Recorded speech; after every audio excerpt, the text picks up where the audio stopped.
Jeff, you're good now, so can you just start it again from the beginning? I will do that. Thank you, Jay. All right, thank you.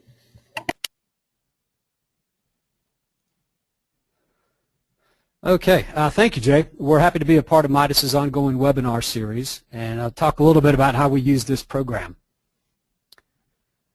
What we're going to cover today, I'll talk about our motivation for using the Midas program on this project. Second, I'll give you a quick overview of the project itself and the particular bridge. Then we'll dive into the heart of the talk, which focuses on development of the Midas model and some of the results we got. And then finally, we'll go over that results and discuss how they compare to some other programs, commercial programs.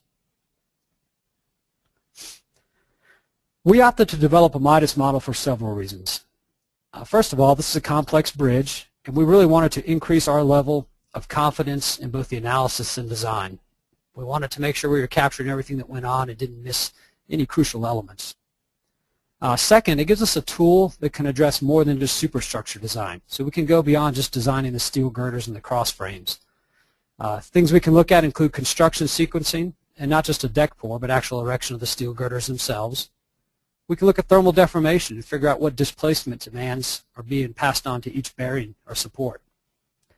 We can also look at seismic demands and figure out how the seismic force is distributed to the various substructure units. Another reason to look at this was the shortcomings of traditional steel design software.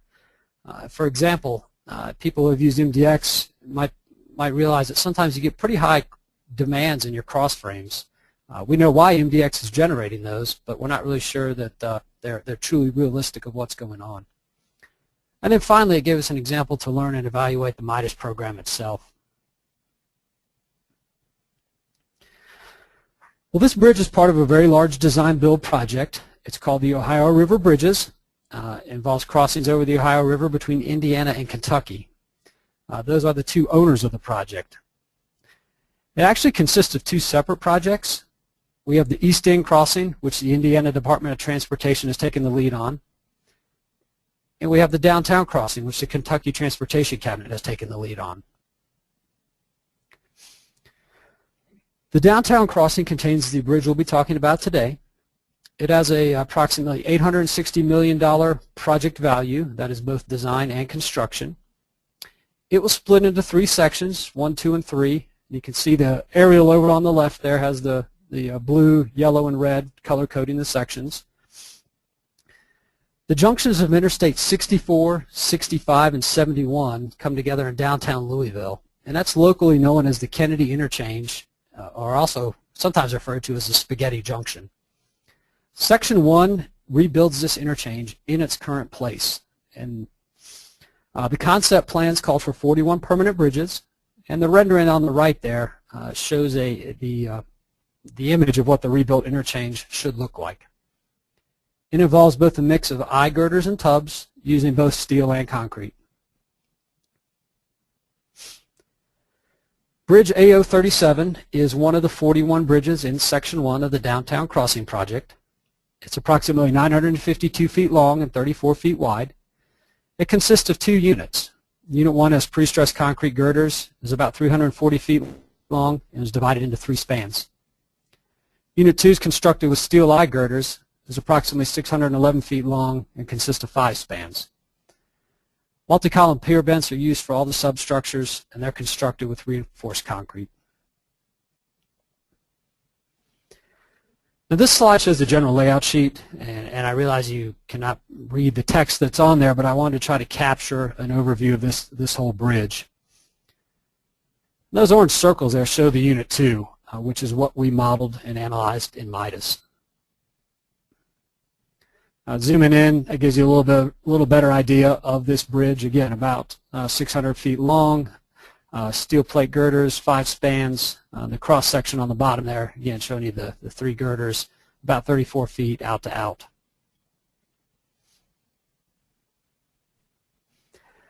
Now, MDX was used for the design of this bridge, and there are a couple of reasons. First of all, the pursuit work for this job was done within MDX, so we had a real good starting point. 2, the project had an approved software list. Midas was not on that initial list, and we did not request its inclusion because we simply didn't own Midas at the start of this job. And finally, Midas did not have steel capabilities when we started this project. That's something that's been added within the last month, and our plans were due earlier this year. Design started on this bridge in August of 2013. We had an estimated completion date, and that was final RFC, around April of this year. And that actually kind of pushed into May due to changes and pauses. The majority of those were contractor requested as we started to look at different scenarios and different ways of building things.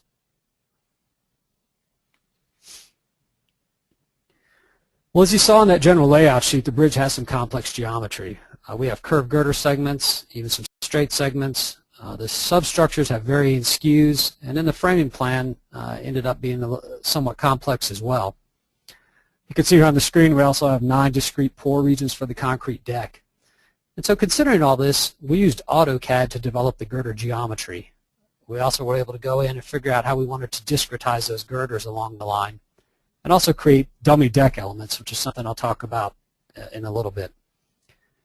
We were able to save a DXF and then import this into Midas. All other geometry for the model was developed within Midas itself. At this time, I'm going to leave the PowerPoint and we're going to go into Midas and we'll walk through a bunch of what we did for the model development.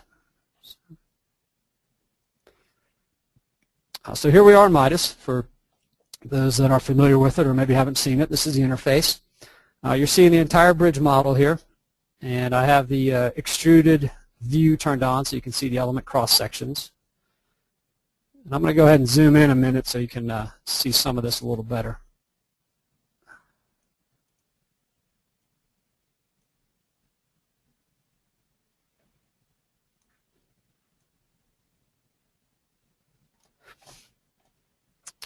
Well, the first thing I want to talk about was section properties. This refers to your elements such as frames and plates. In the tree menu over here to the left, you can see we have properties, section. And if I expand that, that brings up all the section properties we have defined within this model. We used Midas's composite section property to model the girder plus the tributary deck area. I can go ahead and select this first group so you can see.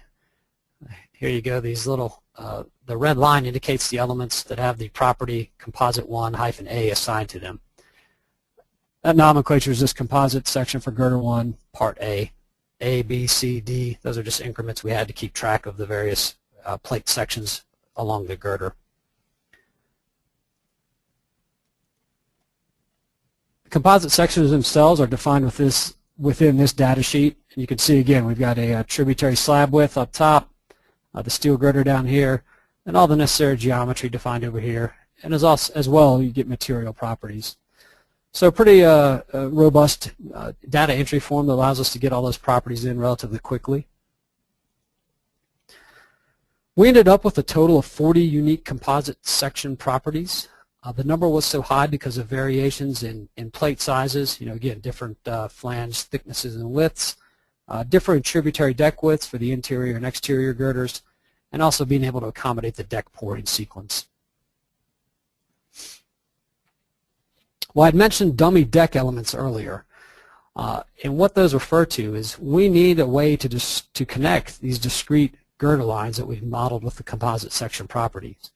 Really, we want to mimic the diaphragm action of the deck itself. And that was done with beam elements that connect these girder lines. Well, I scroll down a little bit, you can see all these little W sections. Again, here we have W61 was a bunch of these dummy deck elements connecting the girders.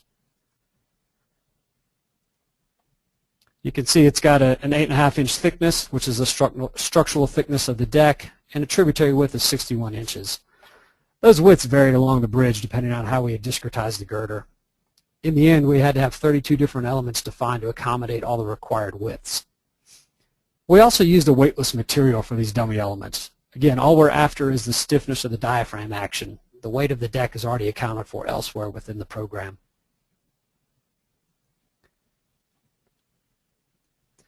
The steel cross frames were defined with your typical AISC steel members. You can see over here we've got an angle iron, for example, 6x6 by 9/16. That defined a lot of the top chords and diagonals. A couple other angle sections here that were used along the bridge. Able to pull that in directly from a database. So again, AISC database, drop-down list to choose a section you want. So pretty convenient. And then finally, we used various solid cross-sections to model the pier cap and the pier column.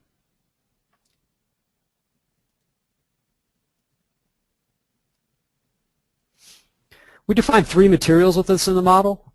We had a grade 50 steel that was used for all the girders, cross-frame, structural steel elements.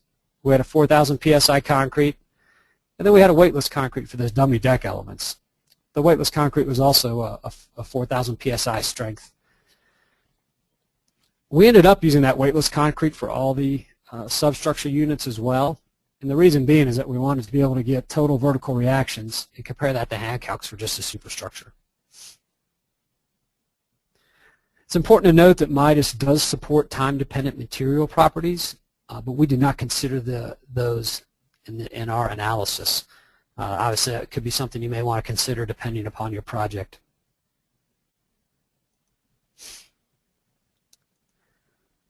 Next, I wanted to talk about local nodal axes. For a curved bridge, it's often easier to work in the radial and tangential directions. This is especially true if you think about the bearings at all your substructure units. To help with that, we defined local axes, which corresponded to the radial and tangential directions at each pier on the curve. First, I'm going to turn off this extruded view. And now I can turn on these local axes.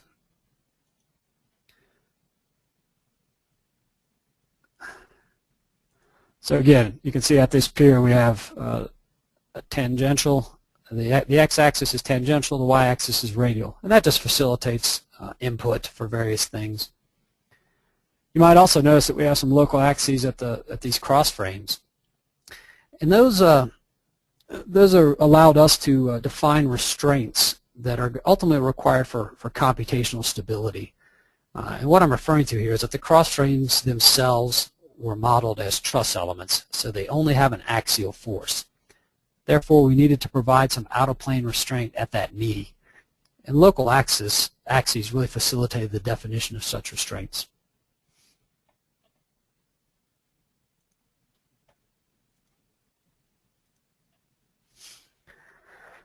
That gives us a good segue to the next part of this talk, and that's the boundary conditions. We used a mix of support conditions on this model. First, I'm going to zoom back out to the entire view.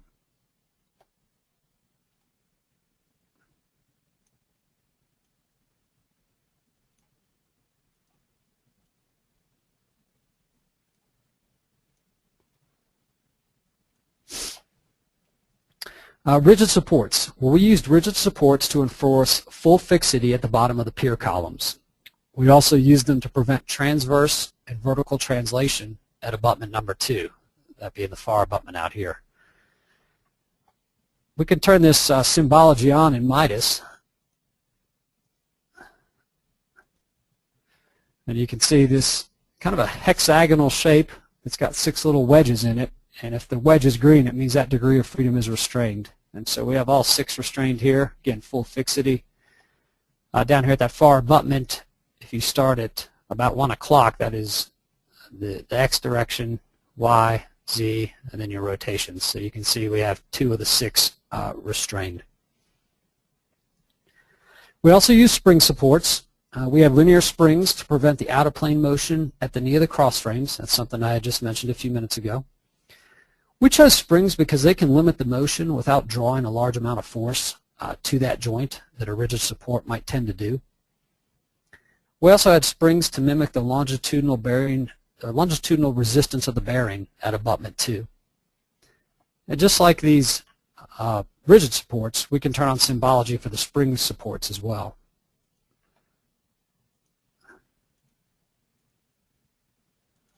And it uses a similar type approach. Again, you've got that hexagonal shape with the 6 wedges.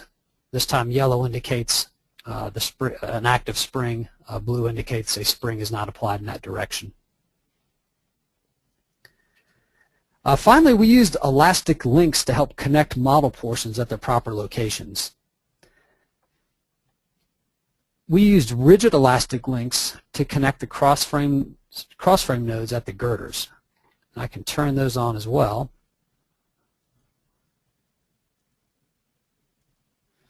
And I'll zoom in so we can see. Those composite section elements for the girder, only have a single node. They're like a frame element. So we needed a second node down here to truly model these cross frames. And that's where we use that rigid elastic constraint to make these pairs of nodes behave like rigid bodies. We also used elastic links at the bearings, at some of the pier bearings. And again, that allows us to connect the bottom of our girder support to the center line of the pier cap. And again, that's what you're seeing here, elastic links. These were not completely rigid. These were elastic, and we could define stiffnesses that corresponded to the stiffness of the elastomeric bearings. We experimented with multiple models that varied the values and or combinations of these boundary conditions, and encourage anybody who does any kind of FE modeling to do the same. Your models can be sensitive to these values, and you want to make sure that you're forcing the model to behave like the real structure is.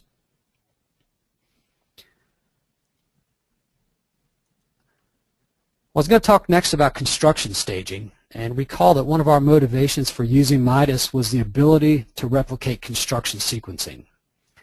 And yes, MDX and other programs will handle deck pour sequences, but Midas ultimately gives us a resource where we could evaluate girder erection too.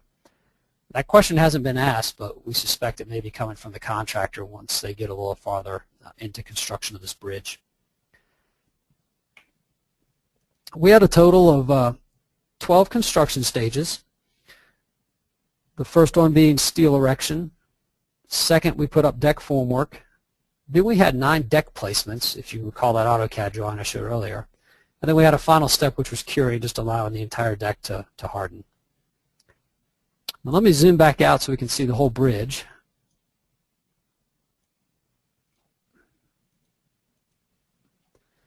And I'm going to turn that extruded view back on.